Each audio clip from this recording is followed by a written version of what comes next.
A powerful construction magnate stripped his spoiled heir of every penny and placed him under the care of a simple evening cleaner. He was certain that the harsh reality of a rundown neighborhood and hard labor would break the young man's arrogance within weeks. But when he crossed the threshold of that stranger's apartment a month later, the father couldn't believe his eyes. Dear friends of the City Stories channel, before we continue, please write in the comments where you're watching from. Enjoy the story. Do you even understand what you've done, you reckless fool? Michael Morgan's voice wasn't loud, but its low, gravelly tone made the heavy obsidian ashtrays on his desk seem to vibrate. Michael stood by the window of his 20th floor office. Outside, a metropolis built in the early 2000s sprawled out, a city of contrasts, where gleaming glass skyscrapers stood next to peeling, dilapidated blocks, and luxury sedans shared the road with rusted compacts. On his desk, in a heavy frame, was a photograph, a 3-year-old boy's small hand nestled in his father's massive one. Now, that small hand had become a fist that had just shattered another man's life. Daniel sat sunk deep in a leather armchair, one leg casually crossed over the other. His expensive jacket, made of the softest leather, fluffed at the collar, and on his face played that same half-smile, half-sneer that infuriated his father more than anything else. A thin line of dried blood crusted the corner of his lip, a souvenir from the night before. "Dad, why are you so worked up?" Daniel lazily reached for a pack of expensive cigarettes, but froze under his father's heavy gaze. "That old truck? It belonged on a scrap heap decades ago. Yeah, I cut him off, but I didn't cause the crash. I told you, I'll pay for everything. I'll give that old man enough money to buy a new truck. Or 3. You won't be paying for anything," Michael said, turning sharply. His heavy boots thudded dully against the parquet floor. "You don't have a single penny of your own, Daniel. Every thread of your clothes, every glass of whiskey you order at the club, that's my nerves and my gray hair. You hit that truck at 75 miles per hour. Do you understand the old man survived only by a miracle? He's been a driver for 30 years. That truck fed his entire family. And you rolled out of your car and threw a wad of $100 bills in his face, saying, 'Buy yourself a nicer coffin.'" "I was wound up," his son snapped back, a note of hysteria creeping into his voice. "My friends and I were just relaxing. Don't I have a right to relax after?" "After what?" Michael interrupted. "After getting kicked out of university for the second time? Or after sleeping until noon?" Michael felt a thick, bitter bile rising inside him.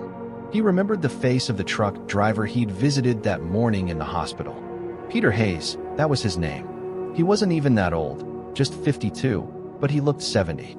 His hands, stained with ingrained machine oil, trembled slightly on the hospital sheet. When the elder Morgan entered the room, the man didn't ask for money. He just turned his face to the wall and said in a flat voice, "My tools are still in the cab. Just bring back my tools. The rest, I don't care about." That quiet voice struck Michael harder than a slap to the face. He had built this city. He was proud that his name was a mark of quality. And now, his name had become synonymous with lawlessness. There was a soft, almost soundless knock at the door. "Yes, come in," Michael said into the intercom. A young woman entered the office. Michael knew her. Clara, the evening cleaner. She always arrived at 7, after the main staff had left. She wore a simple blue smock cinched at the waist and a headscarf from under which a stray lock of dark hair escaped. She carried a bucket and a mop, but she moved as if she weren't trailing a wake of soap suds and hard labor. Clara stopped in the doorway, taking in the tense atmosphere. Her gaze, direct and devoid of the usual deference shown to the master of the office, lingered on Daniel for a moment before shifting to Michael. "Sorry, Mr. Morgan," she said, her voice as taut and steady as a drawn bowstring. "I'll come back later." "No, Clara, come in. We're just finishing up," Michael said, nodding toward a dusty corner piled with new architectural models. Daniel glanced at her with the indifferent look one gives a piece of furniture. To him, people in blue smocks didn't exist. They were just part of the office decor, like the walls or the potted ficus in the corner. "In any case," Michael said, turning back to his son and deliberately ignoring how Clara wiped the floor with a strange kind of grace, the investigator was clear. "This is going to court for grievous bodily harm. The old man has a broken hip and a shattered elbow. You're looking at a minimum of 5 years in a standard regime prison, Daniel. And this time, I won't be calling the prosecutor." Daniel's mask of arrogance finally slipped. His face turned a sickly gray, and his lips began to tremble. "Dad, what are you saying? You'd send me to prison with real criminals? You know I wouldn't survive in there." "They'd. And did you think about that when you ran that red light?" Michael walked to his desk and picked up a heavy file. "I have one last option. Frank, the police chief, owes me a favor. He agreed to a special form of restitution if the victim withdraws his statement. But the old man won't take the money. He said justice isn't for sale." Michael fell silent. In the quiet office, the only sounds were the soft splash of water in the bucket and the whisper of the rag on the parquet. Clara worked silently, but Michael noticed how her shoulders tensed at the mention of the hospital. "What am I supposed to do?" Daniel whispered. His earlier bravado had vanished completely. He was just a frightened boy who had suddenly realized his father might not catch him this time. "You'll get married," Michael stated flatly. Daniel choked on air. "What? Are you insane? To whom? The prosecutor's daughter? That model from the ad agency?" No, Michael's gaze shifted briefly to Clara. The young woman had just straightened up to change the water in her bucket. "You'll marry an ordinary person. Someone who knows the value of every penny. You'll leave this house. I'll freeze all your accounts. You'll go to work at the metal fabrication plant as a common laborer. And every penny of your salary, down to the last cent, you'll give to that very same Peter Hayes until you've paid for his truck and his medical bills." "You're joking." Daniel laughed nervously, looking around for support. "This is a prank, right? A hidden camera? Dad, this is insane. What factory? What salary? I'm a Morgan." "A Morgan? That's me," Michael said, stepping close. He smelled of fine tobacco and old leather, while his son reeked of stale alcohol and fear. "You're nothing but dust beneath my shoes until you prove otherwise. If you don't sign this agreement within an hour, a prison transport will be here for you tomorrow morning. Choose 5 years in a cell or 6 months in a cramped apartment with a wife who will teach you to be a man." Michael turned to Clara. She stood by the door, clutching a wet rag to her chest. In her large eyes there was no fear, only an endless, icy weariness and something that looked a lot like contempt. "Clara," Michael said softly, "your father needs heart surgery. It costs $50,000. I have the money, but I need you to take this good-for-nothing under your wing. Become his wife, on paper and in practice, in that backwater neighborhood. If he runs away, you get nothing. But if he lasts 6 months and changes, I'll pay for the surgery and for you to study at any university in the world." Daniel stared at the cleaner as if she'd just grown a second head. "Her? That little nobody? I'd rather go to prison." Clara slowly lowered her hands. She looked down at Daniel, her gaze sharp and cutting despite their difference in height. Her voice cracked like a whip. "In prison, at least they'll feed you," she said. "In my apartment, you'll have to earn even a crust of bread." "Mr. Morgan, I agree," she said. "But on one condition." "What condition?" the elder Morgan asked, feeling a flicker of hope in his chest for the first time that day. "You won't give him a single cent behind my back. No secret packages from his mother. No calls to his friends for help. He lives on his own salary. And if he ever raises his voice to me." She paused, and for a moment Daniel felt a genuine chill of fear. "I'll turn him in to the police myself." A profound silence fell over the office, so deep they could hear the ticking of the ornate wall clock. Tick-tock, tick-tock. It was counting down the final minutes of Daniel Morgan's old, pampered life. Outside, the city lights began to twinkle, cold and distant against the black velvet of the night. The air outside felt heavy, thick with damp dust and the promise of an autumnal chill. Daniel stood on the steps of the business center, huddled in the thin leather of his designer jacket. The wind lashed his face, sneaking under his shirt collar and making him shiver from the unfamiliar, biting cold. The heavy keys to his shiny foreign car were no longer in his pocket. His father had taken them right in the office, tossing them onto the desk with a sharp, metallic clatter. That sound still rang in his ears like a sentence. Next to him stood Clara. In the yellowish glow of the streetlights, her profile looked as if it had been carved from pale stone. There was no emotion in it, no trace of pity. She wore an old, worn jacket of coarse fabric and heavy, unfeminine boots. There was no awe for the golden boy in her straight posture. "Are we going to stand here all night?" she asked dryly, looking past his shoulder. "It's a 15-minute walk to my bus stop, and the last bus leaves at 11:45. If we miss it, you can walk to the other side of town yourself." "A bus?" Daniel grimaced as if she'd offered him a glass of vinegar.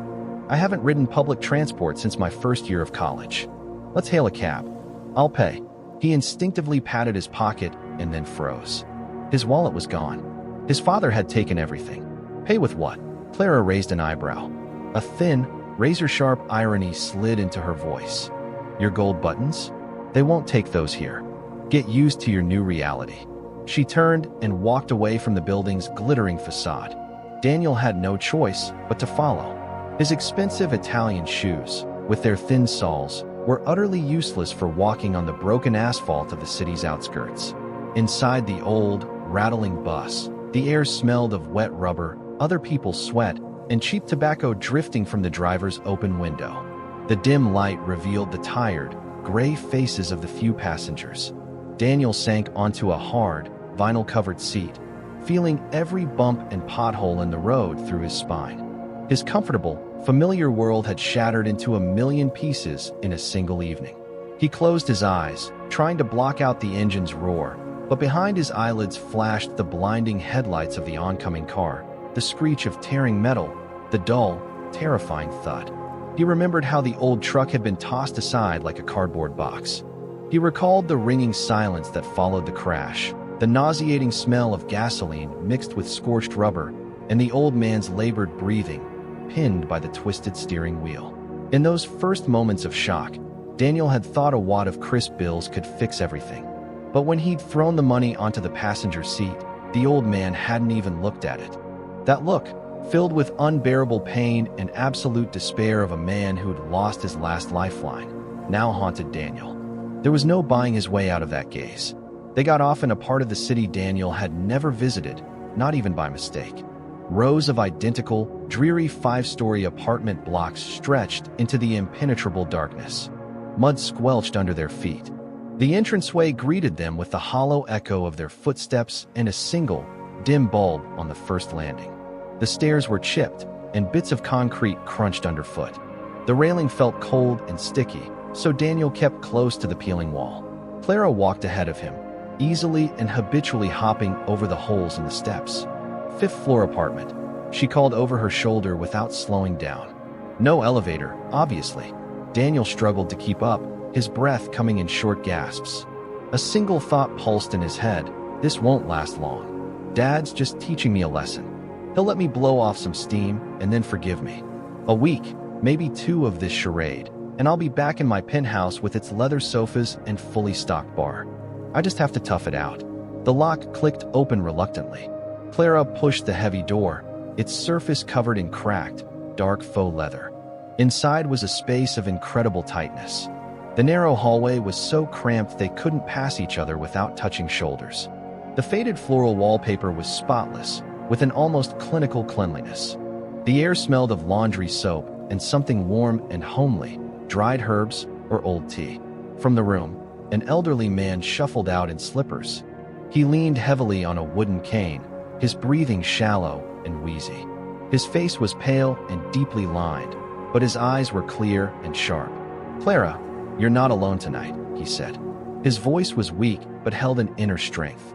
"Dad, this is Daniel."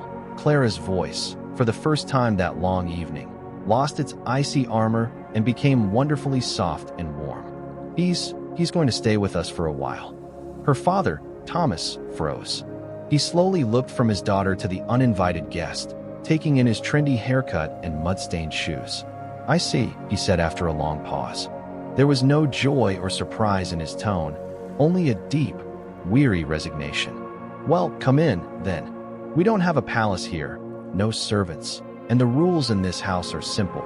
He who does not work, does not eat."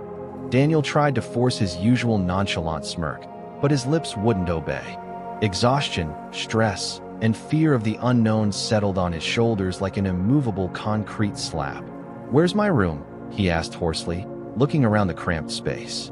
Clara silently nodded toward the tiny kitchen, where a narrow passage was visible between the stove and the refrigerator. The cot is behind the door. Clean sheets are in the bottom shelf of the cupboard. The sink is right down the hall. We get up at 6. 6. Daniel was horrified.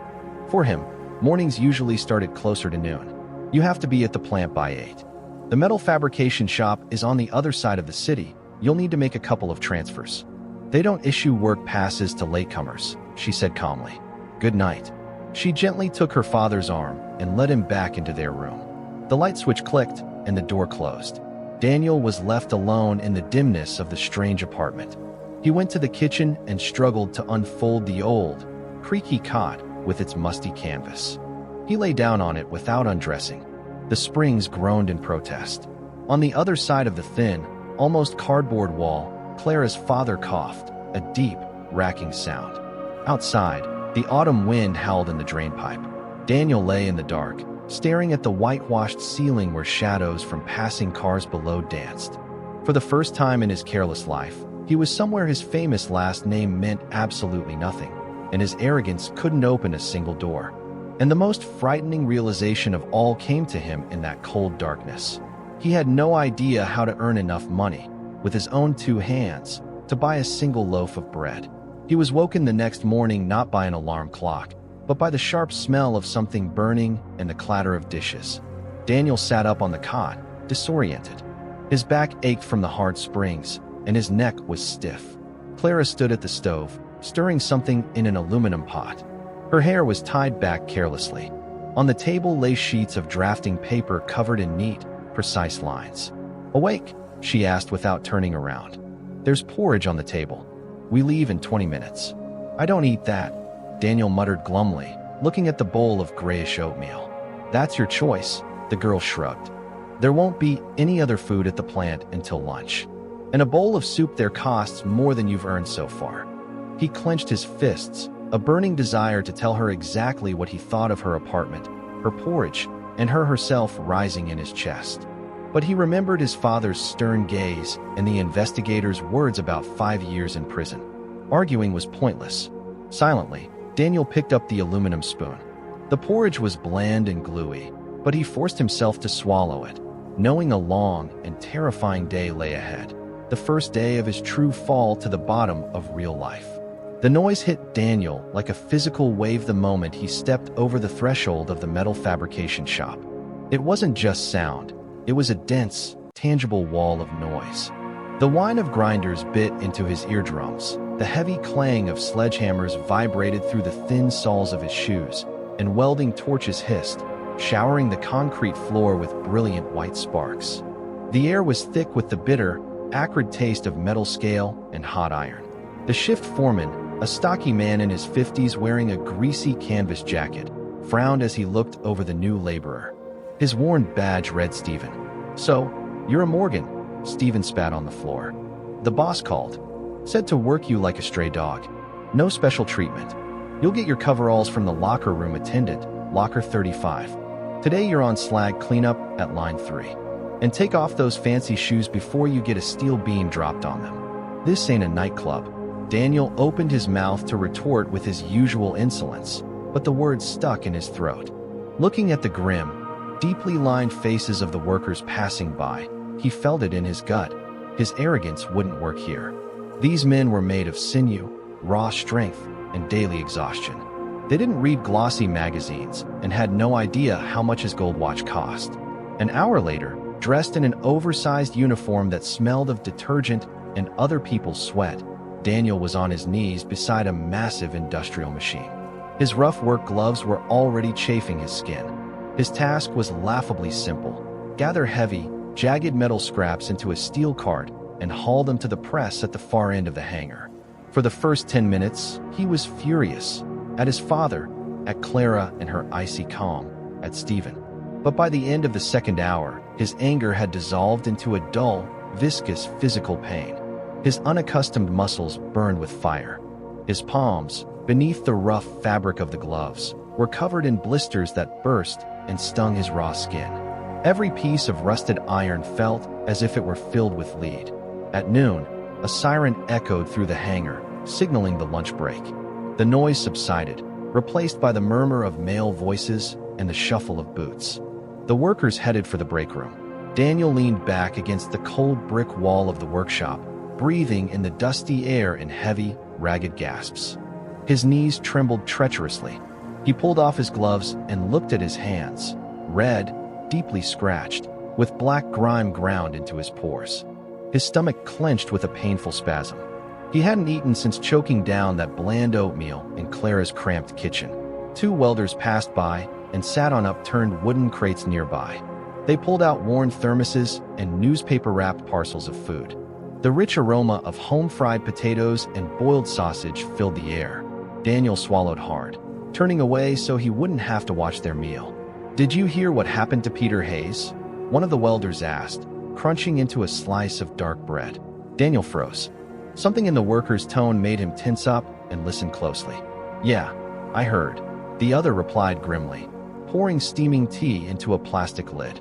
"The guys from the depot told us yesterday. Some rich kid in a Jeep crushed him. Peter was the sole breadwinner for his family. His wife's been sick for ages, his eldest daughter just finished medical school, and his youngest son is still in elementary school. That old truck of his was folded up like an accordion, and they had to piece Peter's hip back together, bolt by bolt. Will he pull through? Who knows? The doctors say he'll limp for the rest of his life. How's he supposed to work? He can't drive a truck anymore. He won't be able to press the pedals. And that spoiled brat just threw a wad of cash into the cab like it was a bone for a dog. Not a shred of conscience in these kids today." The worker's words hit Daniel harder than any physical blow. Suddenly, the scene from that night replayed in his mind. The twisted metal, the blood on the dashboard, the old man's eyes. But now it wasn't just some abstract old man he could brush off with money. It was a real person, Peter Hayes, with a sick wife, children, and an entire life that Daniel had crushed in a moment of drunken recklessness. Breathing became unbearably difficult. He buried his face in his grimy hands, not even noticing the stinging pain in his wounds. For the first time in his 24 years, he felt truly ashamed, not afraid of his father's anger, not upset about losing his comforts, but deeply, devastatingly ashamed before people he didn't even know.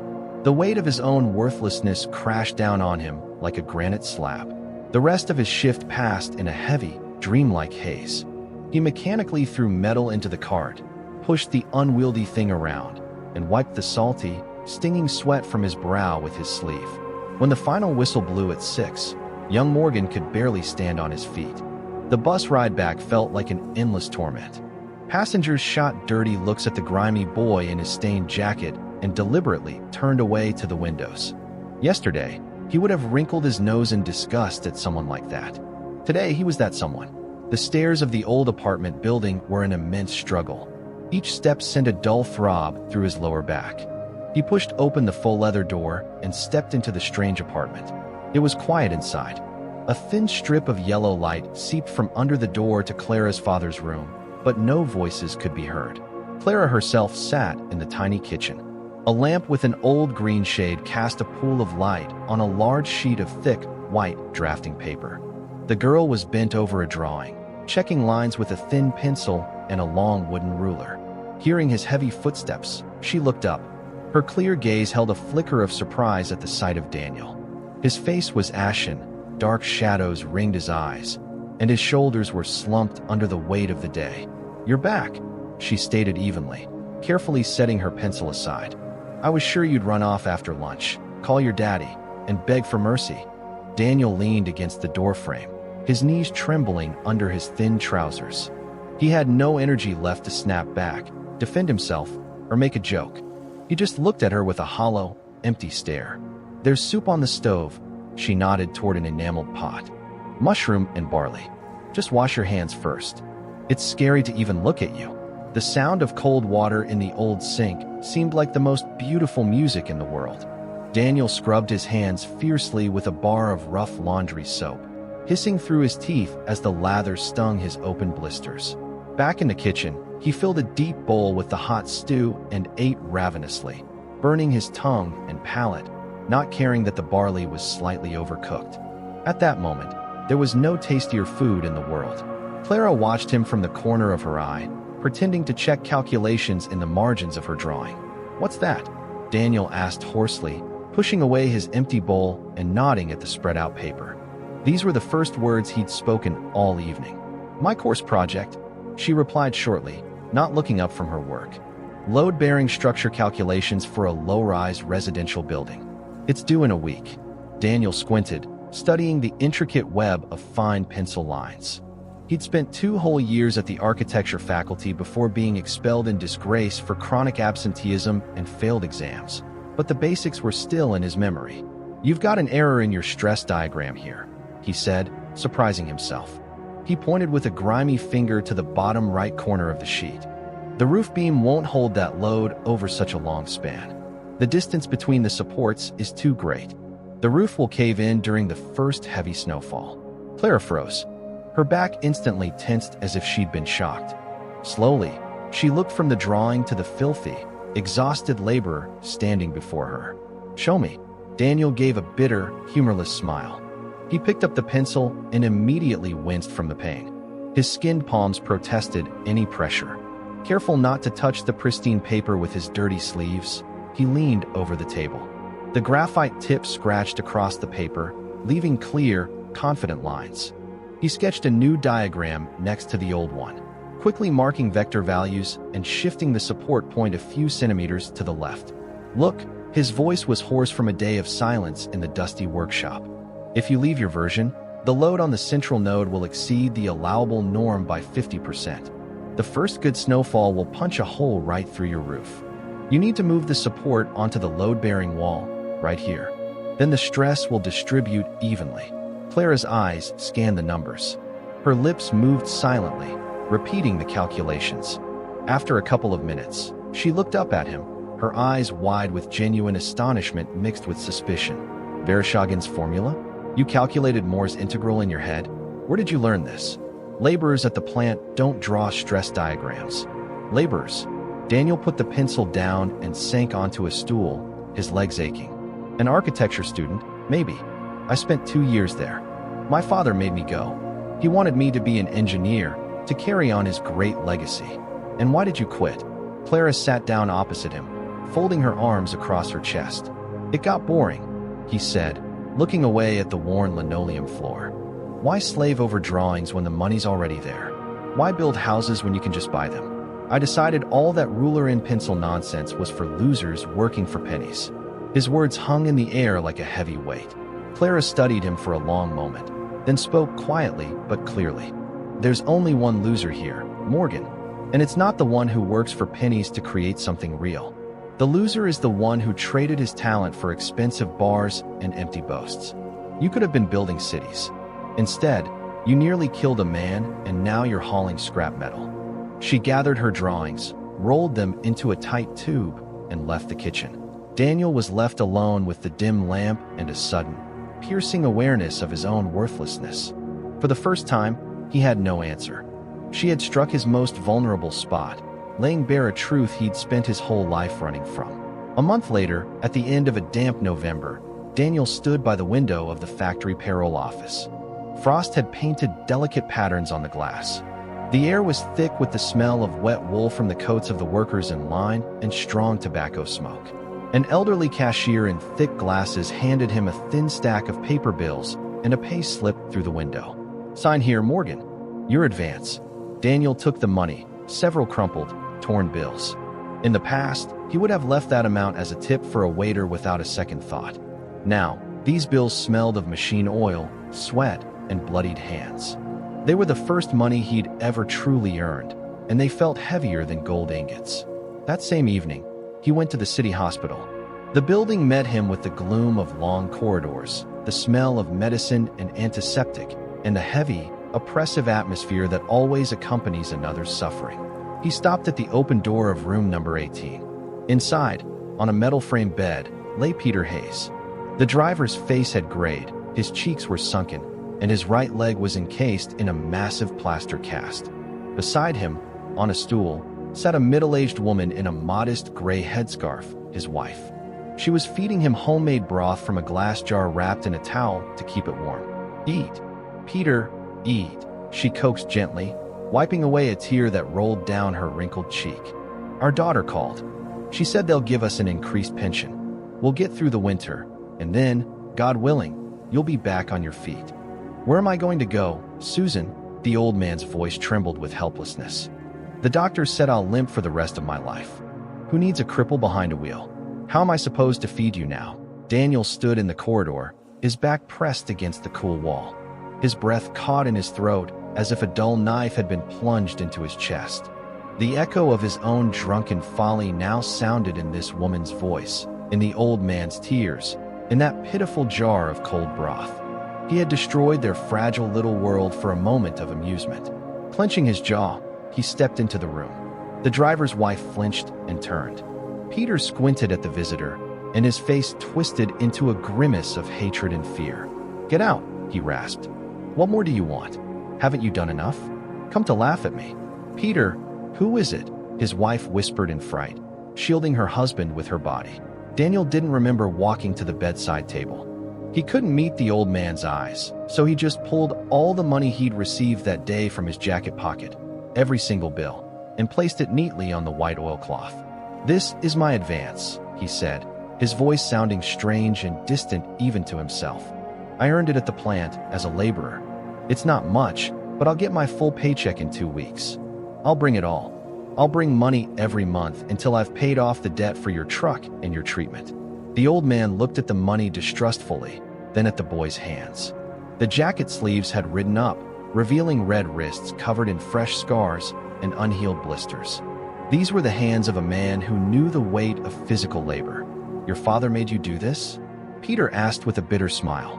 "At first, yes." Daniel finally looked him in the eye. "But now it's my own choice. Please forgive me, if you can."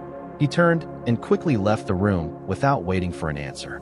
Walking through the dark streets toward the bus stop, Daniel felt the cold November wind cut through his thin jacket to the bone. He didn't have a single coin left for the fare. He would have to walk the 2 hours back to the apartment on the city's edge, across the frozen asphalt. But strangely, as he walked through the darkness, rubbing his numb hands together, he felt lighter than he had in a very long time. It was as if the heavy, rotten stone he'd carried inside for years had finally begun to crumble.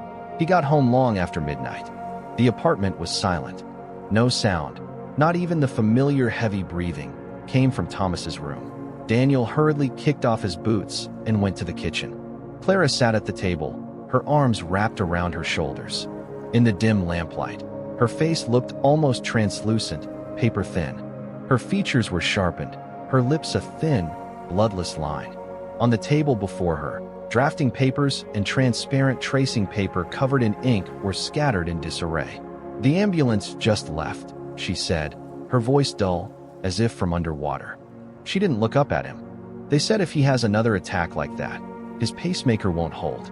He has weeks, maybe a month at most." Daniel stopped in the doorway. A cold, sucking void opened in his chest. He walked to the table, carefully, as if not to startle her fragile stillness, and sat on the stool opposite her. "What do the doctors say? Is there a state-funded spot at the regional clinic?" he asked, though he already knew the answer. In the early 2000s, free medical quotas were reserved for those with ironclad connections. "There's no quota until next year." Clara shook her head slowly. A strand of dark hair fell across her face. She didn't bother to push it away. "Private surgery costs almost $40,000. For me, that might as well be a trip to the moon. I went to the bank yesterday to apply for a loan. The manager looked at my cleaner's salary slip and laughed." She covered her face with her hands.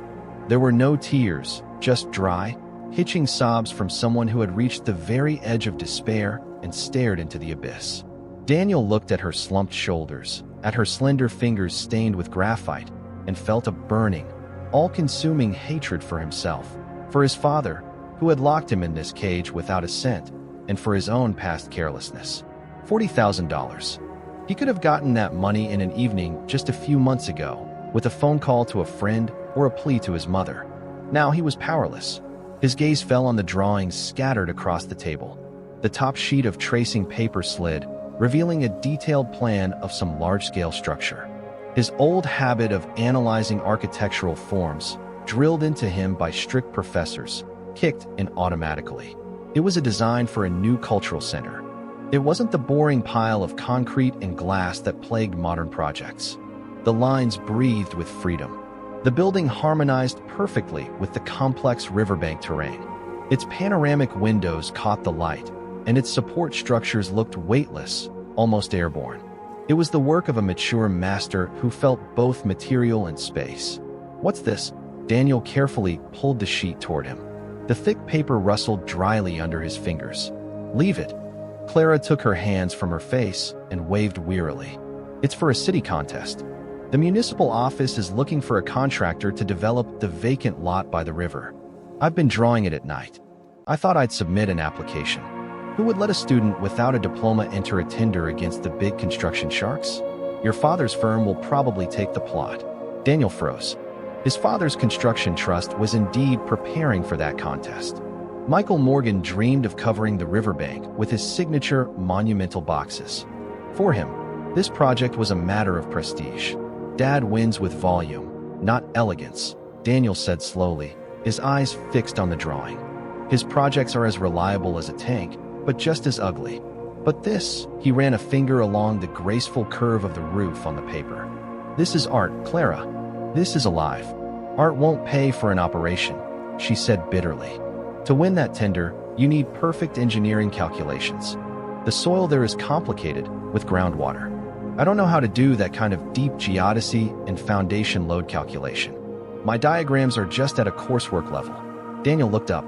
For the first time in weeks, that old, daring fire sparked in his eyes, but now it was directed down a different path. "But I can do it," he said firmly. Clara looked at him, skeptical. "What?" "I said I can do it." Daniel pulled a stack of clean paper toward him and picked up a sharp pencil.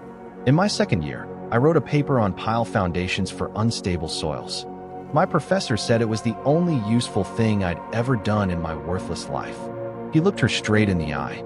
In that moment, the gulf between the arrogant rich boy and the proud pauper vanished. All that remained were two people united by a single, desperate goal. "We'll submit this project to the tender, Clara. Not in your name, but in Vance's." "Vance." Her eyes widened. "The owner of the factory where you work? Why would he want this? And why would we?" "Vance is my father's main competitor. He has the money and the connections, but no creative architects. His firm builds gray warehouses. If we bring him this project with perfect, ready-made calculations, he'll grab it with both hands. He'll win the tender from my dad and rub his nose in it on a citywide stage. And in return, Daniel gave a predatory smile, and in that smile Clara suddenly saw his father's steel will. "In return, he'll pay us a bonus as freelance designers." "That's madness," Clara whispered, but the old hopelessness was gone from her voice. Her fingers nervously fiddled with the tablecloth. "They won't even let us near Vance. His security will throw you out the gate." "That's my problem." Daniel slid a ruler toward him. "I have a talent for opening doors with my foot that's unmatched. We have 3 weeks. I'll work at the plant during the day, and at night we'll draw. I'll recalculate every pile, every support beam. No one will find fault." Clara looked at his profile. In the sharp shadows cast by the green lampshade, his face looked as if it were carved from stone. The empty, glossy complacency was gone. This was the face of a man who had made a decision and was ready to bear the responsibility. She took a deep breath. The air in the kitchen suddenly felt less heavy. "All right." She pulled her chair closer to the table. "Let's check the integrals for the central span on sheet 7. The next 3 weeks blurred into one endless, exhausting marathon for Daniel. In the mornings, he wrestled with metal at the plant, swallowing acrid dust and enduring the foreman's taunts, who still didn't believe the spoiled rich kid had truly changed. But now, Daniel paid no attention. Every piece of metal he lifted, every chip of swarf he cleaned, was just the price of admission to this new reality. And in the evenings, returning to the cold apartment, he would sit at the kitchen table. They worked shoulder to shoulder. The silence of the night was broken only by the steady ticking of the wall clock and the dry scratch of pencils. Daniel rediscovered the beauty of precise numbers. He saw how columns of figures transformed into a solid foundation for Clara's elegant lines. Sometimes their hands would accidentally touch over the drafting paper. Clara's skin was cool and smooth, while his was rough and calloused. In those brief moments, Daniel would freeze, feeling a strange, warm flutter inside. He caught himself enjoying watching her. How she bit her lower lip when unsure of a calculation, how she tucked a stray lock of hair behind her ear. One of those nights, when the clock had passed 3, Clara set her pencil down and rubbed her eyes. "You know, what I was most afraid of when my father proposed this deal?" she asked softly, looking at the frosty pattern on the window. "That I'd burn down your apartment or sell the TV?" Daniel chuckled, massaging his stiff neck. "No, I was afraid you'd turn out to be just like those people from my institute. Well-fed, indifferent, convinced the world should roll out a red carpet for them." She turned to him. In the kitchen's dimness, her gaze was deep and disarmingly honest. "But you're different, Daniel. You were just lost." Daniel was silent. He looked at his hands, dirty, cut, stained with machine oil. Hands that, for the first time in his life, were creating something real. And for the first time in 24 years, he wanted to believe her words were true. The administrative building of Vance's factory was strikingly different from the dusty workshops where Daniel had spent the last month. Behind heavy tinted glass doors, silence reigned, broken only by the soft hum of computers and muted phone rings. The polished granite floors reflected the light of expensive halogen lamps. Daniel walked down the long corridor on the second floor, feeling his heavy work boots leave faint dusty prints on the immaculate surface. He wore the same washed-out factory jacket, and in his hands he clutched a plastic tube containing the drawings. The secretary in the general director's reception area, a woman with a perfect hairstyle, jumped up from her desk as he approached the massive doors of dark oak. "Sir, you can't go in there. Visiting hours for workers are over. You need to speak to your foreman." Daniel didn't slow his pace. He gently but firmly moved her hand from the door handle and shouldered the heavy door open. "Sorry, Natalie," he said, reading her name tag on the fly. "I have an urgent delivery that goes straight into his hands." Julian Vance sat at a wide desk, reviewing some papers. The office was filled with the subtle scent of sandalwood and freshly brewed coffee. Hearing the commotion, the factory owner looked up. He was about 40, a lean, fit man with the sharp, assessing gaze of a predator. Unlike Daniel's father, who preferred old-fashioned suits, Vance wore a tailored Italian jacket and a perfectly knotted tie. "Call security," Vance said calmly to the secretary, who stood frozen in the doorway. "Security will take exactly 3 minutes to get here," Daniel said evenly, walking to the center of the office. He placed the tube directly on top of the spread-out documents. "I just need 1 minute of your time, Mr. Vance." Vance narrowed his eyes. A flicker of recognition crossed his face. The city's business elite was a small circle, and the scandalous antics of the Morgan construction empire's heir had been the talk of every boardroom. Well, Vance leaned back in his leather chair, folding his hands over his chest. "The crown prince of Michael Morgan in person. I heard your old man exiled you, but I didn't know you were hauling scrap metal at my own enterprise. What is this? Industrial espionage for your competitor?" "Natalie, hold off on security. Close the door." The secretary hurried away, and the door clicked shut silently. Daniel was alone with his father's main rival. "Architecture is frozen music," as Gertis said. Daniel began, unscrewing the cap of the tube. "But in your projects, Mr. Vance, I only hear one drumbeat. You build reliable, but utterly soulless warehouses. Your design department can't win the tender for the riverbank development. They lack imagination." Vance arched an ironic eyebrow. "And you, a dropout from your second year, have imagination?" "I have what will allow you to crush my father's trust in front of the entire city," Daniel said, pulling out a roll of thick paper and spreading it on the desk, weighing down the corners with heavy marble bookends. The desk lamp illuminated the complex, elegant lines of the future cultural center. The building seemed to grow from the landscape itself, weaving seamlessly into the scenery. Vance fell silent. His mocking smile slowly faded, replaced by the intense focus of a professional builder. He leaned forward, his finger tracing the contours of the panoramic windows, then looked at the calculation sheets. "What soil resistance coefficient did you use for the northern slope?" he asked sharply, testing the young man. 0.85, Daniel answered without a second's hesitation. "There's an underground unstable layer at a depth of 6 meters. We shifted the axes of the support pillars by 3 degrees and increased the pile-driving depth. My father will use standard methods, and his budget will double just for soil stabilization. This project saves the city 20%. A heavy silence filled the office. The only sound was the quiet hum of the ventilation system. Vance finally asked, not looking up. Who's the author of these sketches? I don't believe a guy who spent his free time in nightclubs drew this. The sketches were done by my partner. Daniel's voice hardened. Their name will remain a secret. If this project wins the tender on January 25th, you pay us a bonus as freelance designers. And how much is your genius worth? $50,000. On the day the results are announced. Vance laughed shortly, the sound echoing off the wooden panels. You've got nerve, Morgan. For that money, I could hire a whole team of capital city architects. Capital city architects don't know the specifics of our local soil, Daniel countered, bracing his hands on the edge of the desk. The calluses on his palms ached with a familiar, dull pain, but he didn't flinch. And they don't have the motivation to destroy Michael Morgan's monopoly in this city. But you do. Vance looked up. In that moment, he didn't see his rival's spoiled son. He saw a worthy opponent whose tenacity reminded him eerily of the old construction magnate's own iron will. Deal. Vance extended his hand.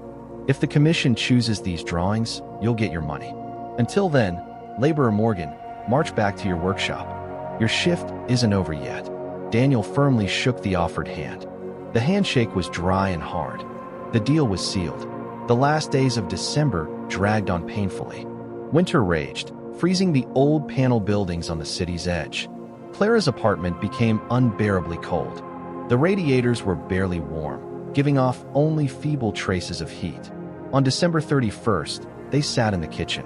There was no Christmas tree, no garlands. The only festive item was a small sponge cake Daniel had bought, spending his last advance on it. It was a tiny dessert decorated with buttercream roses. Clara's father couldn't get up for dinner. His breathing had become shallow, and his skin had taken on a frightening waxy pallor. The doctor from the ambulance, who had come that morning, had just shaken his head, injected a double dose of painkillers, and advised them to prepare for the worst. Daniel lit a thin paraffin candle and placed it in the center of the table. The flickering yellow flame illuminated Clara's face. She sat wrapped in a down shawl, staring blankly at the flame. There was no ice or pride in her eyes now, only a deep, bottomless grief of a child about to lose her closest person. He won't make it to the end of January, Daniel. Her voice was hoarse, on the verge of breaking. Even if Vance wins the tender, even if you bring the money, there's no time left. Daniel pulled his stool closer. In the kitchen's dimness, under the warm, intimate light of the candle, her face looked defenseless. He gently covered her icy fingers with his own large, calloused hand. That touch, without a single word or empty comfort, said more than any vow could. He'll make it, Daniel said firmly, gently stroking the knuckles of her hand with his thumb. We'll find a way. I'll make time stop if I have to. And listen, don't you give up. Clara looked up at him. For the first time since they'd met, she didn't pull away or hide behind a wall of independence. She simply leaned her forehead against his shoulder. The smell of cheap soap, frosty freshness, and her own delicate scent filled his lungs. A sharp, aching feeling of responsibility, not for himself, but for this girl who had reminded him what it meant to be human, spread through his chest. Somewhere far away on the avenues, a few firecrackers exploded, heralding the new year. But in the tiny kitchen on the city's edge, two people simply sat together, sharing a single silence and a single, fragile hope. On January 10th, Daniel went to the hospital to visit Peter again. This time, he didn't feel the panic that had gripped his throat on previous visits. He'd grown used to the smell of bleach and hospital food in the corridors. Peter's wife, Susan, met him at the door of the ward. She held a small plastic container in her hands. "Hello, Daniel," she said with a weak smile, the wrinkles around her eyes deepening. There was no hostility in her voice now, only a cautious acceptance. "Peter's awake." The old man sat on his bed. The cast was off his leg, replaced by a complex system of braces. His face had regained some color, and there was a spark of interest in his eyes. Daniel automatically reached into his pocket and pulled out his folded wages, his entire January salary, down to the last cent. He placed the money on the bedside table. "Here's your payment for December," he said simply. "How are you feeling, Peter?" The old man looked at the money for a long time, then at the boy's hands. Daniel's calluses hadn't healed. They'd just hardened into a tough shell.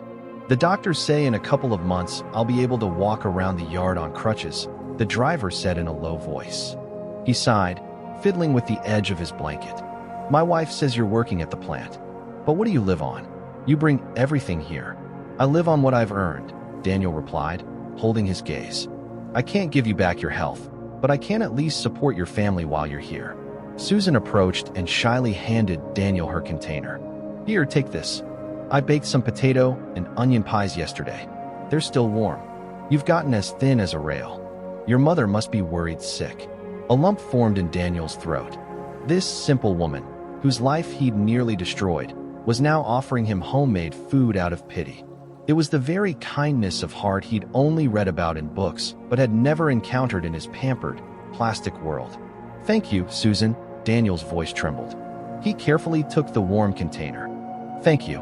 Stepping outside, he took a deep breath of the frosty air. There were exactly 15 days left until the Tinder results were announced. 15 days that would decide everything.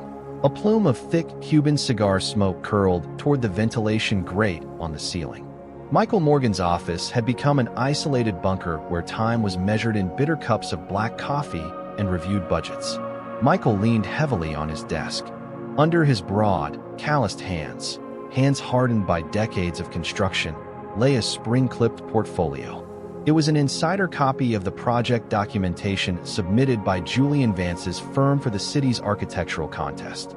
Outside, a dull, pale dawn was breaking on January 25th, the day the Tinder results would be announced. The old builder slowly turned the thick pages. Every line on the drawings, every elegant curve of the support structures, struck him like a slap. He was used to erecting heavy, reliable concrete boxes that dominated with their weight.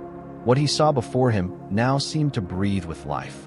The cultural center on paper floated above the complex riverbank terrain, as if ready to take flight. But what struck Michael most wasn't the form. It was the mathematics. "Look at this, Victor," he said hoarsely, not taking his eyes off the paper. His head of security, a solid man with a crew cut and an impassive face, stepped out of the shadows in the corner. He leaned over the desk, smelling faintly of menthol aftershave. "Our chief engineers reviewed this copy last night, Mr. Morgan," Victor replied in a steady baritone. "They said the author must be a madman to design such slender spans with our wind loads. Your engineers are idiots." Michael cut him off, jabbing a finger at a calculation table in the bottom corner of the sheet. "They've used a non-standard weight distribution calculation. The tension vector has been transferred to hidden internal pilings. Whoever drafted this knows structural mechanics better than the textbook authors. Vance found a diamond in the rough, and that diamond is about to rip the project of the decade right out of my hands." Michael slammed the portfolio shut. The sound echoed through the spacious office. He leaned back in his chair, feeling a cold, heavy knot twist in his gut. The empire he'd built over decades suddenly felt like an unwieldy mammoth, doomed to extinction. "What about Daniel?" He suddenly changed the subject. His voice trembled, losing its usual steel. Victor pulled a folded sheet of paper from his inner jacket pocket. The rustling of documents in the thick office silence sounded unnaturally loud. "He's under 24-hour surveillance, as you ordered, sir." The security chief unfolded the report. "The changes are radical. No attempts to contact his old circle. He hasn't tried to unblock any accounts. He's working in the metal fabrication shop as a common laborer. The shift supervisor reports the boy doesn't miss a single day. Takes extra hours for slag cleanup." Michael closed his eyes. A dull pain pulsed behind his lids. "And the money? Is he trying to save it, hide stashes?" "No." Victor paused briefly, as if weighing his next words. "He donates every advance and paycheck down to the last cent. He takes it to the city hospital, to the wife of the very driver he crippled. The nurse says he comes quietly, hands over the cash, and leaves. The victim filed a statement of settlement yesterday. The criminal case has been closed." Michael's eyes snapped open. His breath caught, as if an invisible hand had tightened around his throat. He'd expected his son to break down. He'd waited for tearful calls, hysterics, attempts to flee the country. He was prepared for anything except this quiet, methodical, no, not methodical, stubborn and silent atonement. And the girl, Clara? Michael asked, crumpling an empty cigarette pack in his hand. They live together, Victor nodded. But there's trouble in the apartment. Clara's father is failing cardiology. The doctors give him days. The girl is fighting like a cornered animal, but they have no money for surgery. Michael stood, leaning heavily on the armrests of his chair. He walked to the panoramic window, looking out at the city waking in the winter haze. Out there, among the frosted roofs of aging walk-ups on the outskirts, his son was learning to be a man, and paying a terrible price for it. Prepare the car, Victor, Michael commanded quietly. After the tender results are announced, we're going out there. It's time to end this charade. I'm bringing him home. In the cramped walk-up on the working-class edge of the city, the morning of January 25th began not with an alarm clock, but with harsh, ragged breathing behind a thin wall. Daniel jolted upright on his cot before his eyes even opened. The icy linoleum burned his bare feet. He burst into Thomas's room at the exact same moment as Clara. The room smelled of heart medication and stale air. The old man lay on his back, gasping desperately for breath, his lips turning blue. His chest heaved violently, his fingers clutching the edge of a worn bedsheet. Dad, breathe. Clara fell to her knees beside the bed, grabbing his freezing hands. Her voice cracked into a desperate, animal cry. Daniel, call an ambulance. Now. Daniel rushed to the hallway to the old rotary phone. His sleep-heavy, panicked fingers tangled in the dial holes. The dial tone seemed endless, thick as syrup. Finally, an indifferent dispatcher's voice answered. After hearing the address and symptoms, she replied dryly, "No units available. Wait up to 2 hours." 2 hours? He's suffocating right now, Daniel shouted into the receiver, but only short, indifferent clicks answered back. He slammed the phone down so hard the plastic casing cracked. Returning to the room, he saw Clara trying to pour drops from a dark bottle into her father's slightly open mouth. The liquid just trickled down his chin. Her face was ashen, her lips trembling. "They're not coming, Clara." Daniel sank down beside her. His heart hammered against his ribs so hard it ached in his throat. "We don't have time." Suddenly, Thomas stopped struggling. His breathing evened out, becoming frighteningly quiet and shallow. He opened his eyes and looked at his daughter. There was no pain in that gaze anymore, only a deep, peaceful sorrow of a man saying goodbye. "Clara," he whispered barely audibly. "Don't cry, sweetheart. Build your own home. Warm." "No, Dad. Please, save your strength," she pleaded, tears streaming down her face, dripping onto his thin arm. "The tender is today. We'll get the money. We'll take you to the best clinic." Daniel realized if they stayed here waiting for an ambulance, the old man would die in that bed within 15 minutes. He had to act immediately. His brain, trained in his past life to instantly find unconventional exits from any bind, clicked into crystal clear focus. "Get dressed," he ordered sharply, jumping to his feet. "Grab his heavy coat and a thick blanket." "Where?" Clara looked up at him, eyes wide with tears and confusion. "He can't be moved. If we leave him here, he's dead. There's a bakery van that unloads at the corner every morning. We'll load him in and drive him straight to the regional medical center ourselves." "Move, Clara." His authoritative, confident tone acted like a slap. Clara instantly stopped crying. She rushed to the closet, pulling out a heavy winter coat. Daniel threw his work jacket over his t-shirt. He approached the bed and carefully, trying not to cause pain, slid his arms under Thomas's thin, nearly weightless back.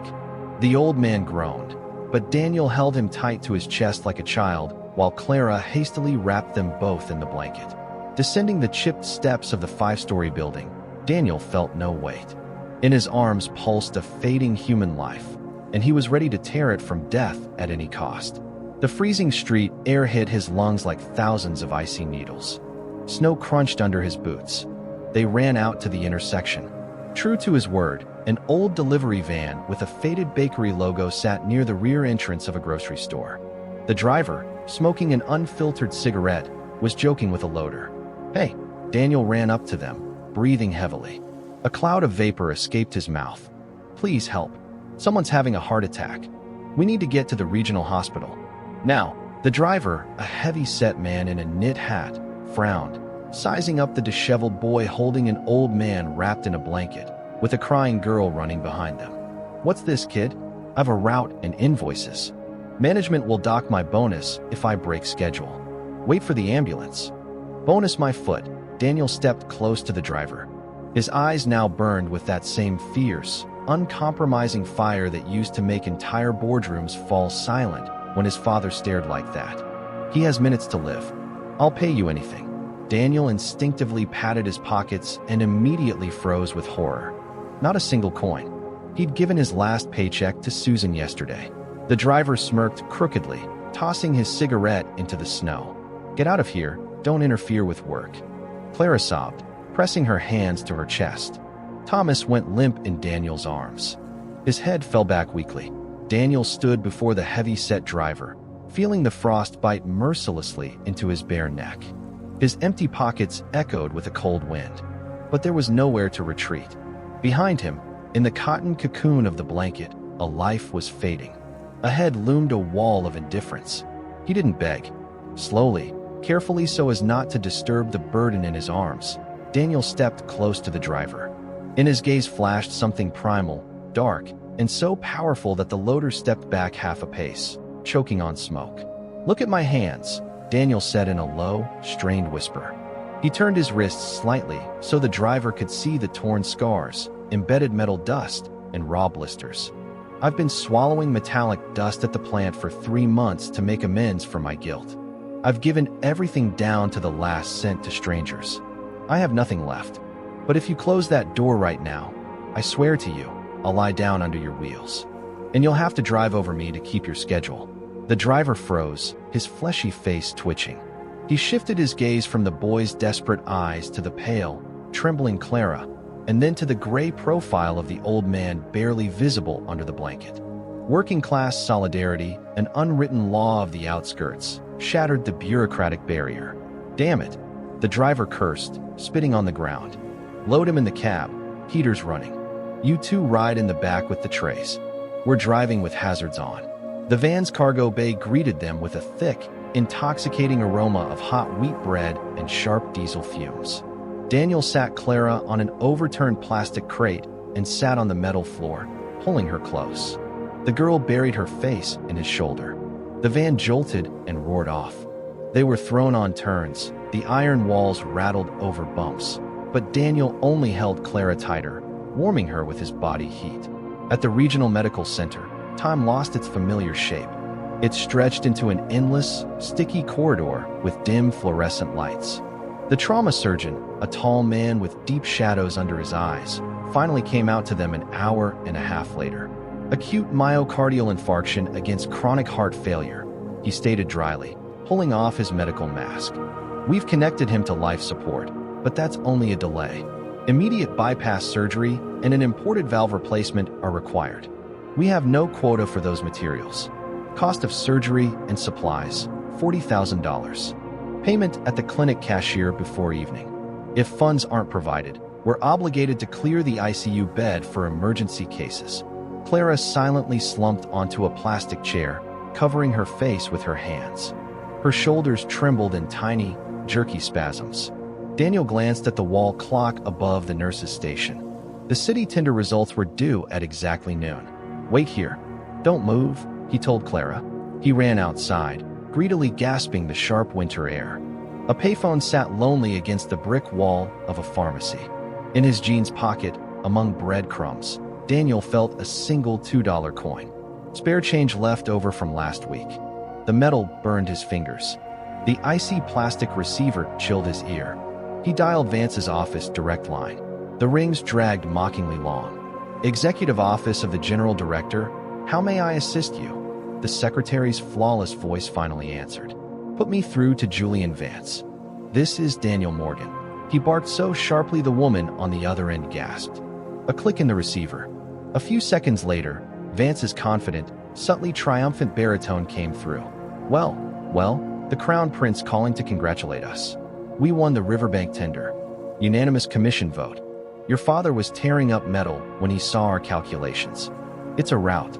I don't care about my father, Daniel exhaled.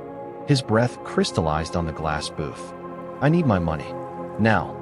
Don't push your luck, kid, Vance chuckled. Bank transfers take 3 business days. You'll get your fee on Monday. I don't have Monday. Daniel's voice cracked into a roar that made a passing pedestrian jump. A man is dying right now. If I don't have that cash in an hour, I'm going to the press. I'll tell every journalist in this city that the great builder Vance won a tender using stolen blueprints bought for pennies from a student and a laborer. Your reputation will collapse faster than a house of cards. A heavy, dense silence hung on the other end. Vance knew how to appreciate boldness, especially when backed by real threats. Get to the office in 40 minutes, he said curtly and hung up. Daniel sprinted to the road. There was no time or energy to wait for a bus. He stepped directly into traffic, desperately waving his arms at speeding cars. Tires screeched, cutting through the frosty air. An old, battered sedan stopped inches from his knees. The driver, a gray-haired man in a worn cap, leaned out the window, honking irritably. You got a death wish. Jumping under wheels like that. Boss, please. Daniel yanked the door open and collapsed into the passenger seat. To the Crystal Tower Business District. Drive like hell's chasing us. I'll pay you $100 when we get there. I swear on my life. The man carefully studied the boy's pale, desperation-twisted face, his work jacket, and bruised knuckles. He didn't say a word, just slammed his foot on the gas. The car shot forward, kicking up a cloud of snowy dust. Daniel stormed into Vance's reception area like a hurricane. The secretary didn't even have time to open her mouth before he shoved the heavy oak doors open. Julian Vance stood by the window. On his polished desk sat a neat stack of bank bundles. Crisp, new bills tied with paper bands. You win, architect, Vance nodded at the money. Involuntary respect threaded his voice. Count it if you want. Daniel silently scooped up the bundles, shoving them into his jacket's inner pockets. The weight of the money brought no joy, only feverish relief. We're square, mister. You won't see me again. He turned and bolted for the exit. The elevator felt unbearably slow. When the cabin finally stopped on the first floor and the doors slid open, Daniel froze. In the spacious, sunlit lobby of the business center, standing right in front of the elevator exit, was Michael Morgan. Beside him loomed Security Chief Victor. The old magnate looked as though he'd aged 10 years in a single morning. His shoulders were slumped. Defeat lay deep in the folds around his mouth. Father and son looked at each other across the space. The glossy granite floor felt like a chasm. Hello, Daniel. Michael's voice sounded hollow, stripped of its usual commanding notes. He took a step forward. I know everything. About the tender, about your blueprints. Victor briefed me. You beat me, son. I came to take you home. Your punishment is over. Daniel slowly stepped out of the elevator. He looked at the man he'd feared and resented his entire youth. The man who had stripped him of everything to teach a brutal lesson. But now, inside, there was no anger, no desire to gloat. My home isn't where the walls are thicker, Dad, Daniel replied in an even, surprisingly calm tone. He didn't hide his stained hands or try to strike an independent pose. My home is where I'm needed. And this has nothing to do with punishment. I just learned to take responsibility for my own actions. Michael winced painfully. Daniel, listen, we have enough money. I'll pay for that girl's father's surgery. We'll bring in the best specialists from abroad. Come back to the trust. I'll make you chief designer. Daniel tapped his chest, where the bulging packs of bills sat. I already earned enough for the surgery, Father. With my mind and my own hands. I don't need your handouts to save a life. He walked past the frozen elder Morgan and headed for the revolving glass doors. Already gripping the handle, he glanced back for a second. And I might come back to the trust. But only when I get my diploma, and when we learn to talk to each other as equals. I need to get to the hospital. Michael Morgan remained standing alone in the gleaming lobby. For the first time in his life, he watched his son leave not with irritation and shame, but with a deep, aching pride. The foundation had been poured anew, and this time, it was stronger than steel. The cashier's window at the private services department resembled a bunker slit. A heavy-set woman in a stiff medical cap slowly sorted through some ledgers.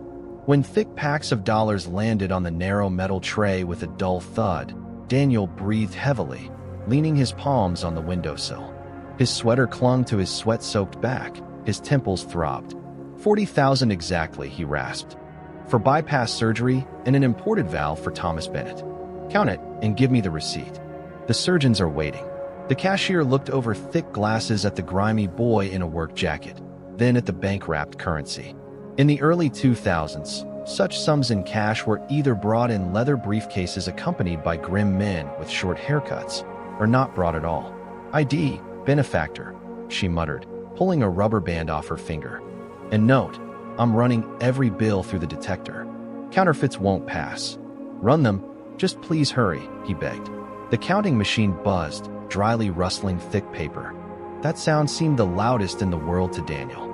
He watched as the green bills, for which he'd endured humiliation, back-breaking labor, and abandoned his former pampered life, transformed into a simple right to live for another person. A right that, in this world, unfortunately had a precise price tag. Snatching the stamped receipt from the slot, he sprinted for the stairs, skipping 2 at a time. The ICU corridor met him with piercing, ringing silence and the sharp ozone smell from operating UV lamps. Clara sat on a hard bench outside the double doors of the operating room. She looked impossibly small in this vast, empty gallery of grief. She rocked back and forth monotonously, arms wrapped around her shoulders. Above the doors, a menacing red sign glowed, "Surgery in progress."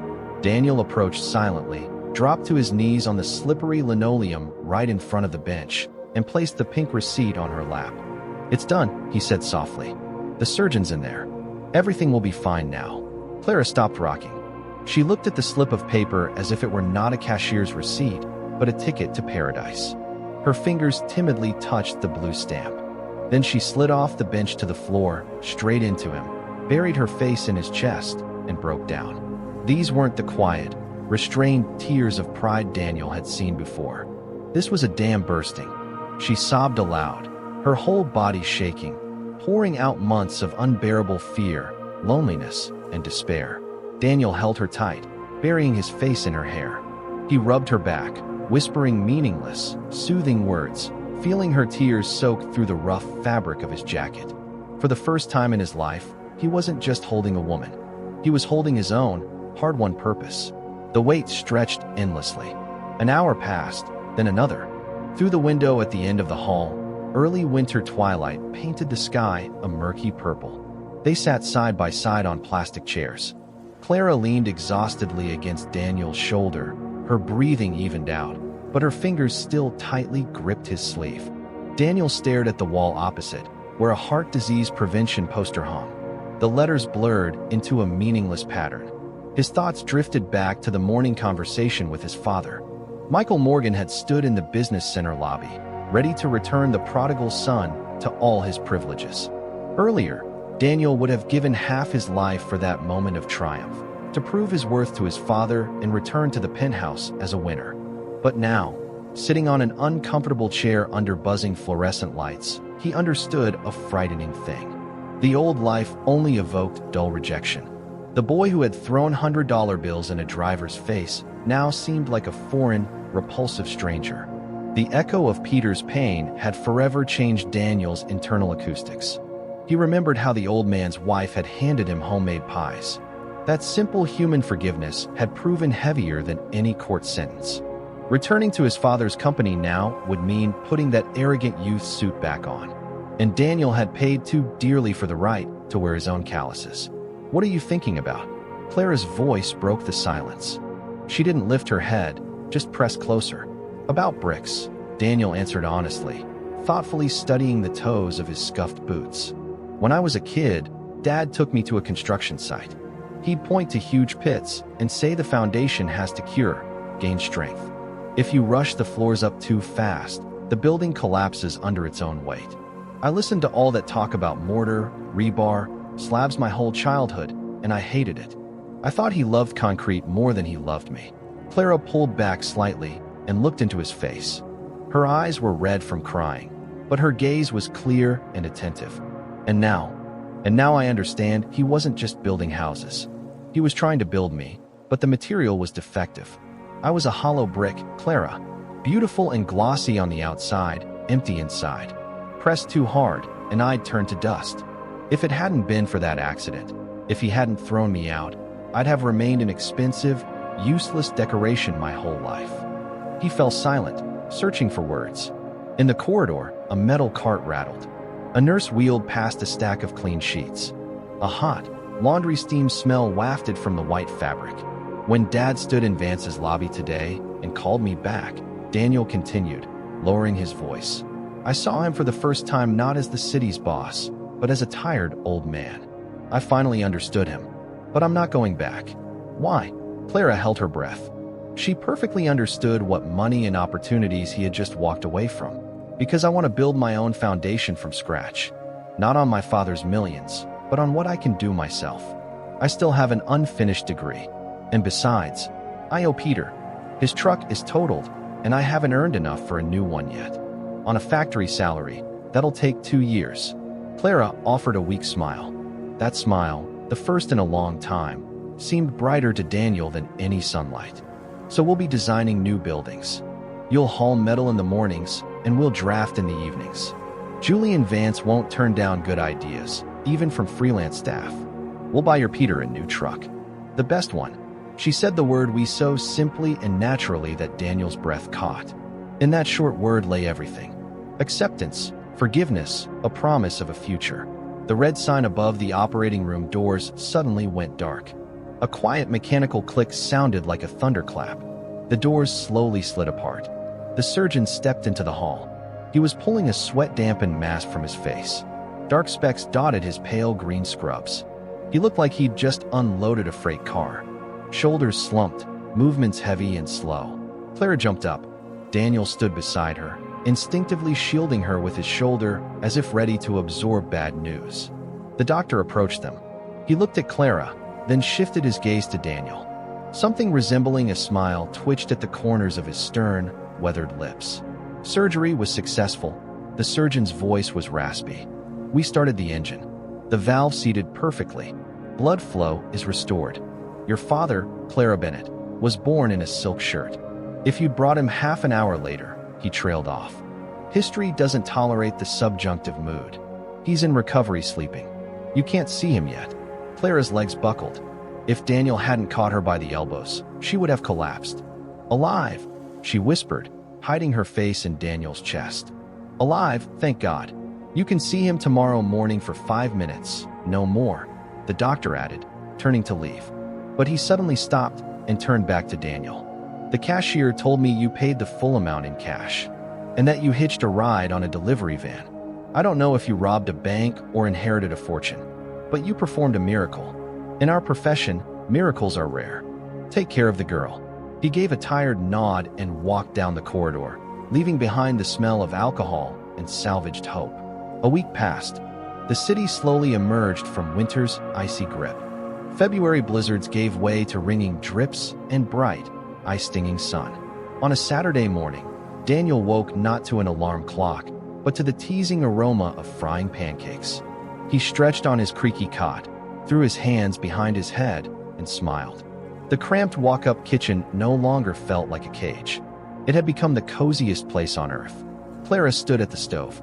She wore an old, chunky knit sweater. Her hair was carelessly gathered at the nape of her neck. She hummed a quiet, light melody, deftly flipping pancakes on a cast-iron skillet.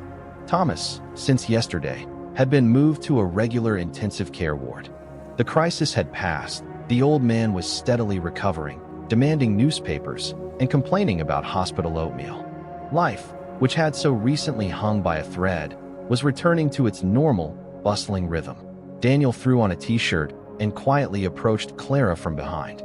He gently wrapped his arms around her waist, resting his chin on her warm shoulder. The girl didn't flinch. She was already used to his presence, his breathing, his hands. "Good morning, Builder," she said softly, not turning from the stove. "Sit down for breakfast. You're on the second shift at the plant today." "Not going," Daniel drawled lazily, inhaling the scent of her hair. Clara froze, spatula in hand. She turned her head slightly, and a shadow of her old wariness flickered in her eyes. What do you mean, not going? Decided the job's done. Time to quit again. No. Daniel chuckled, turning her to face him. Yesterday after my shift, the floor manager called me in. Said laborer Morgan is dismissed for incompatibility with the position. Clara paled. Dismissed? But how are we supposed to pay Peter? Vance won't give us a new project right away. We need time. Relax. Daniel gently tapped her nose with his finger. Dismissed from the laborer position and transferred to the Vance Manufacturing Design Bureau. Junior structural engineer. Julian Vance signed the order himself. Said he needs people who can calculate integrals in their heads and aren't afraid to argue with management. Salary is triple, plus supervision bonuses. Clara exhaled sharply. The spatula clattered onto the stove. She threw her arms around Daniel's neck and planted a loud, impulsive kiss on his stubbled cheek. You're crazy, Morgan, she whispered with a laugh. But that's incredible news. That's not all. Daniel looked seriously into her eyes. On Monday, I'm going to the dean's office at the architecture college. I'm reinstating as a third-year evening student. I'll have to make up academic credits, but I'll manage. I've got an excellent tutor. They sat at the small kitchen table covered with a cotton cloth, ate hot pancakes, scalded their tongues on tea, and for the first time in a long time, planned a future.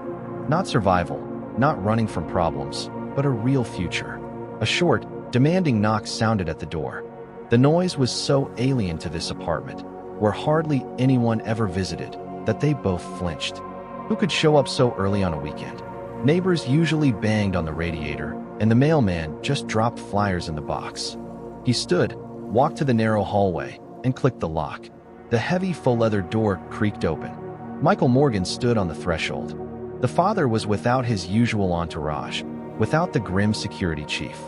He wore a simple wool overcoat, and in his hands he held not a leather briefcase of documents, but a large cake tied with twine and a lush bouquet of red carnations. Daniel froze in the doorway, blocking the way. The smile instantly vanished from his face, replaced by rigid focus. The instinct to protect his home triggered instantly. Why are you here, father? Daniel's voice was even, without hostility, but cold. We discussed everything last week. Michael didn't try to step inside. He stood on the grimy stair landing, shifting his weight from foot to foot like a guilty schoolboy. All his authority had evaporated. I didn't come to talk to you, Daniel, the old builder answered quietly. Please, let me in. Clara peeked out from the kitchen. Seeing the guest, she instinctively stepped back. The elder Morgan had always represented unquestionable authority to her, a man who could ruin or save a life with a single stroke of a pen. Morgan, she said, overcoming her hesitation. Daniel reluctantly stepped aside. Michael stepped into the cramped hallway. He was clearly uncomfortable in this microscopic space, smelling of old things. He awkwardly handed the bouquet to Clara. These are for you, Clara. I heard your father is recovering. May God grant him many years. The girl accepted the flowers, bewildered.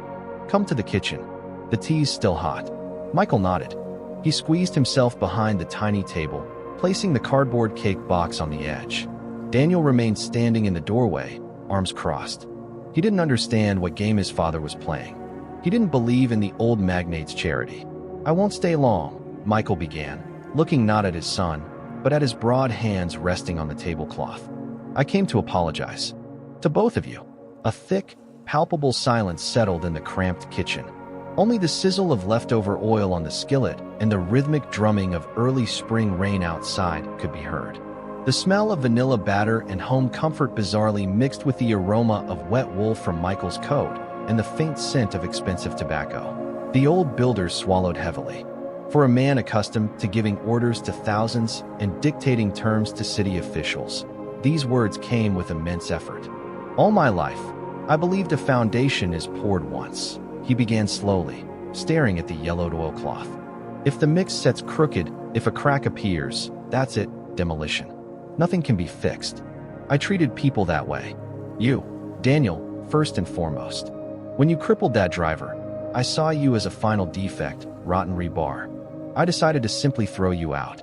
I thought I was punishing you, but in reality, he trailed off, struggling with a lump in his throat.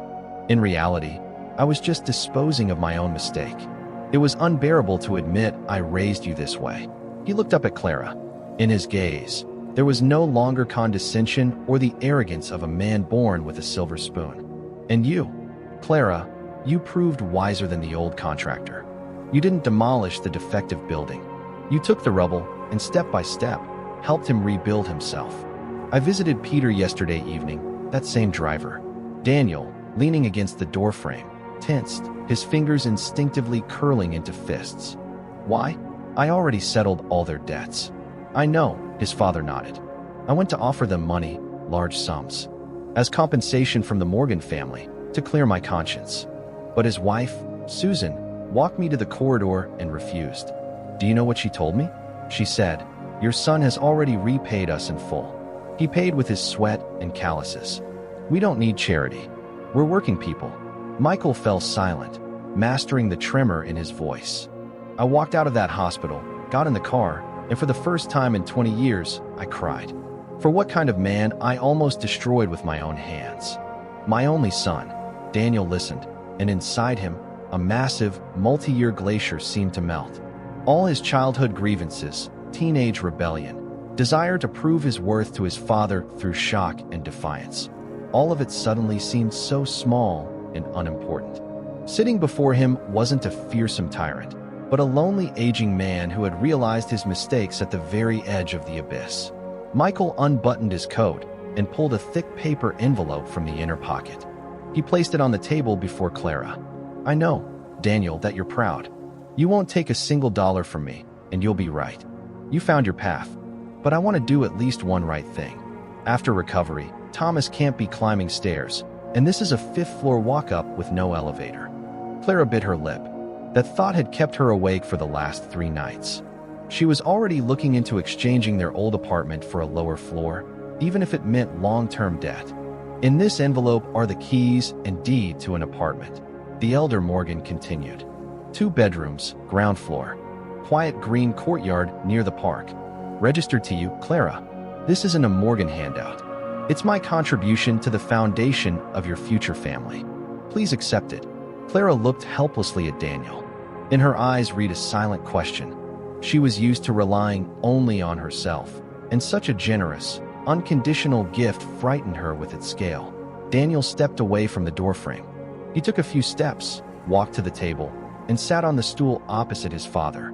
For the first time, they looked each other in the eye on the same level, without podiums, without massive mahogany desks, without a chasm of mutual resentment. "Thank you," Daniel simply said. His voice sounded warm and calm. "For Thomas's sake, we'll accept it. He's earned a peaceful retirement." Michael let out a loud sigh, as if dropping a concrete slab from his shoulders. The wrinkles on his forehead smoothed. He awkwardly patted the cardboard cake box with his palm. "Well, I'll go, won't keep you. You've got work, college. Lots to do." He started to rise, but Daniel stopped him, gently placing his calloused hand on his father's coat sleeve. "Take off your coat, Dad." Daniel smiled faintly. "Where are you going?" "Clara made so many pancakes, you'll eat yourself sick. Want some tea?" Michael froze. His lips trembled. He tried to speak, but the words caught in his throat. He just nodded silently, hastily unbuttoning his coat. Clara turned to the stove to wipe away a sudden tear and pulled a 3rd mug from the cupboard.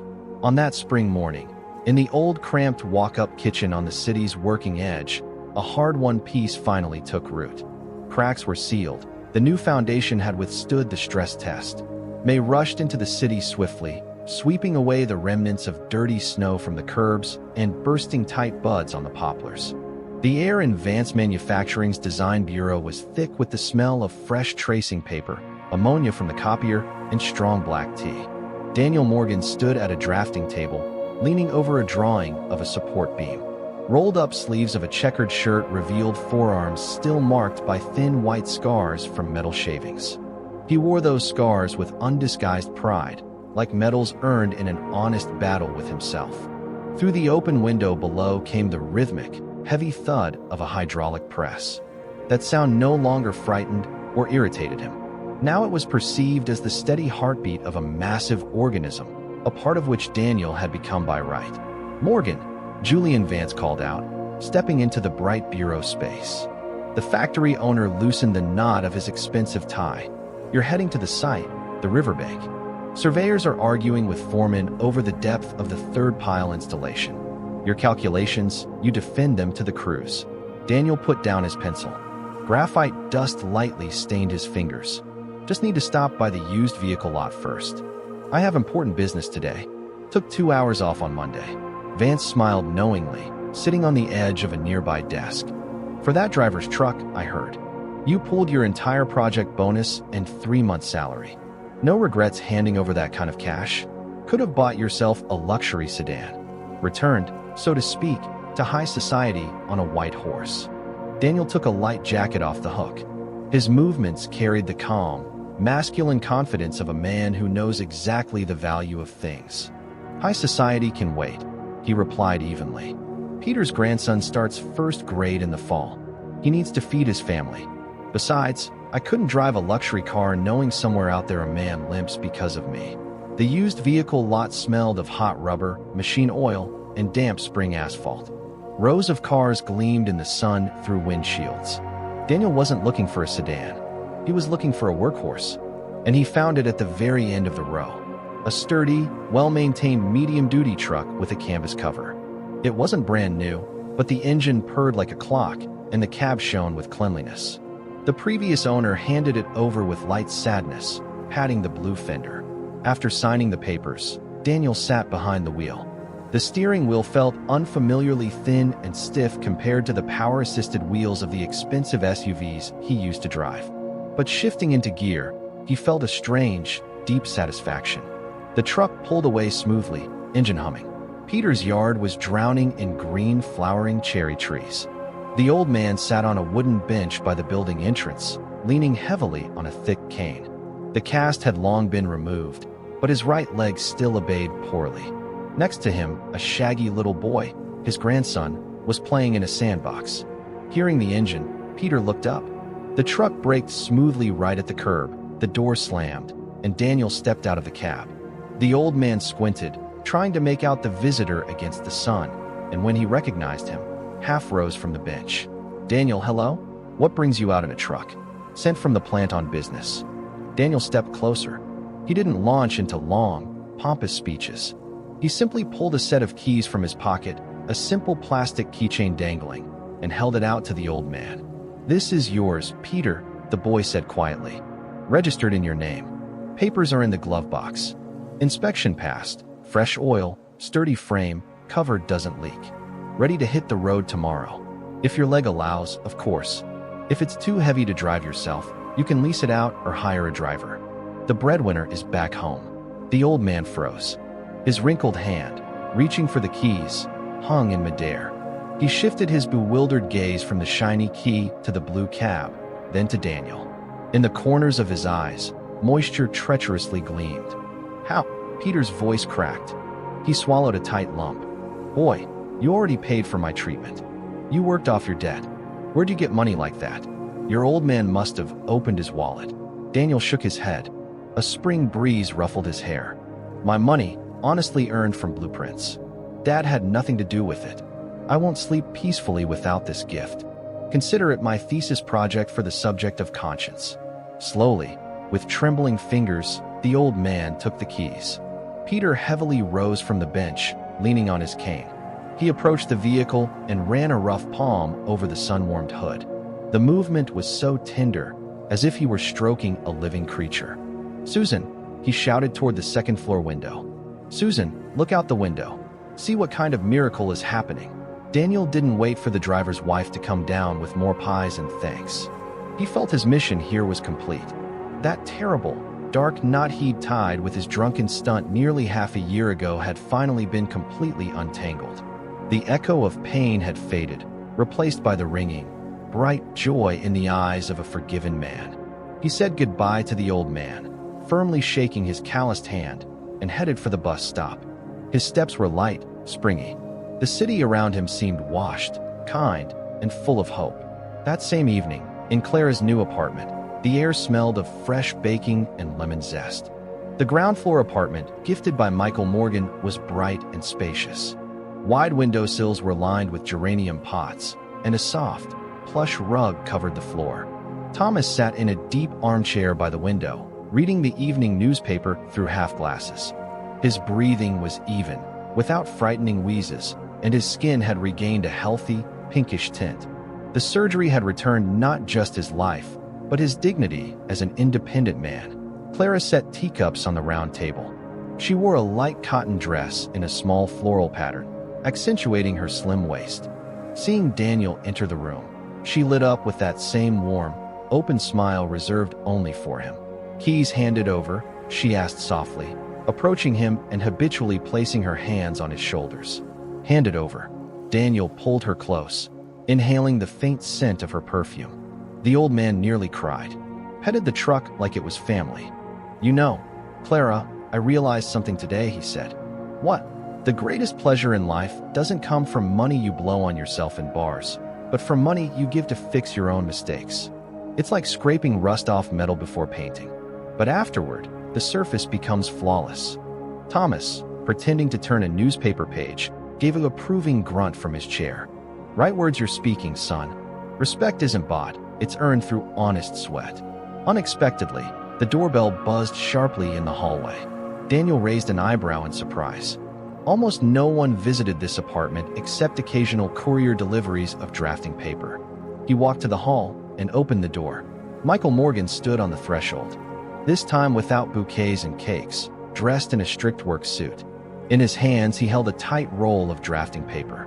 "Come in, Father," Daniel said, softly closing the guest entrance behind him. In his voice was neither surprise nor wariness, only the calm respect of a homeowner. Michael took off his shoes, neatly placing his heavy boots by the door. He walked into the room, politely nodding to Thomas and greeting him with a firm but careful handshake. In the spacious living room, bathed in soft May sunset light, the old magnate seemed slightly less monumental than in his dark office. He approached the table, pushed aside empty teacups, and unrolled a thick sheet of drafting paper on the clean cloth. The paper rustled dryly. Clara and Daniel stepped closer. On the sheet lay a large-scale, but still rough, contour plan of a massive medical complex. The lines were drawn with a thick marker, the style of old-school engineers. "The governor is allocating land for a new regional hospital," Michael began, tracing the plot boundary with his finger. "Right where they saved you, Thomas. My trust is taking the construction contract. Government funding, strict oversight, but their standard project." The old man winced painfully, as if from a toothache. "It's a barracks. Gray, windowless corridors, tiny rooms. People will feel condemned there, not healing." Michael looked up at his son, his gaze direct and stripped of its usual condescension. "I know how to pour concrete for centuries, how to erect load-bearing walls that withstand earthquakes. But I've forgotten how to let light into a building. Vance bragged about your cultural center at every corner, and I admit, I studied those blueprints meticulously.